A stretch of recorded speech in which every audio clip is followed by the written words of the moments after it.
Hi, my name is Robert Kirkpatrick, and I'm here to talk to you about the jazzers of the 1980s and 1990s.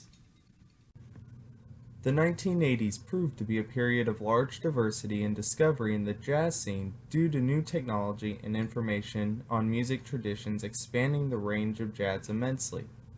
Some famous jazzers of the 1980s include Chick Corea, Pat Metheny, and Wynton Marsalis.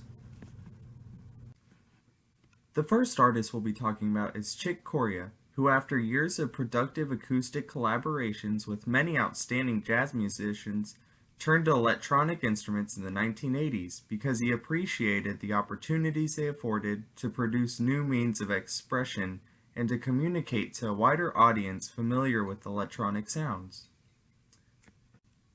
Corea and his band were also famous for blending multiple types of music with jazz, such as rhythm and blues. One of his fans described him as one part rock, two part jazz. Next up is jazz guitarist Pat Metheny. He initiated a rock band format that produced album after album of melodious jazz rock.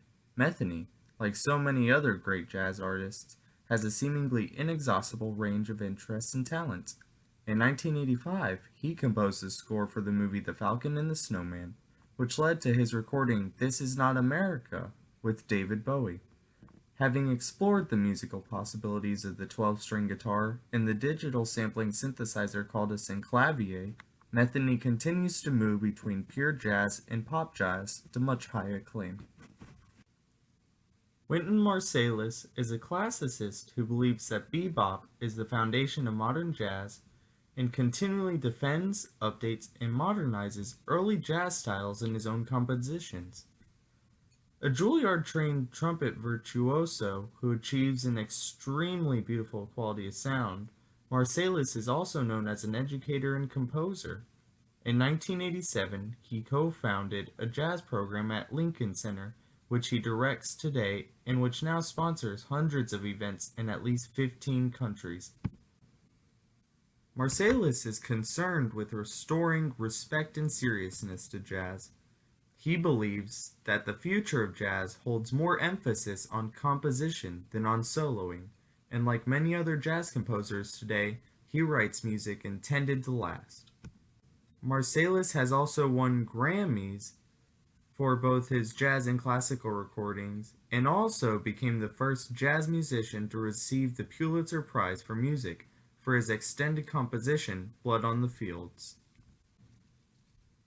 The 1990s was the first decade in jazz history to not have any defining movement. Some famous jazzers of the 1990s include Henry Threadgill and Anthony Braxton. Henry Threadgill is a multi-instrumentalist who principally plays saxophone and flute. He has formed a number of groups using unusual instrumentation such as the Very Very Circus, which includes trombone, two tubas, two guitars, and drums. This unique combination of instruments fuses the music of avant-garde, jazz, funk, salsa, and Eastern European marches into a highly original and distinctive sound. His band, Zoid, includes the North African lute, tuba, cello, and drums.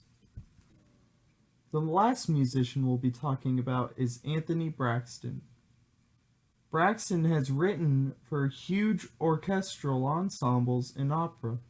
A highly intellectual composer, he has devised systems for composing music, some based on mathematical relationships, diagrams, or formulas as a means of generating improvisation within the framework of an orchestral composition.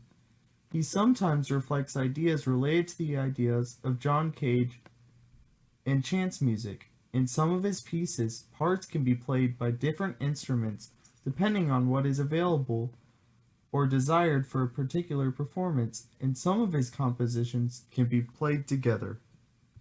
You like jazz? You like jazz?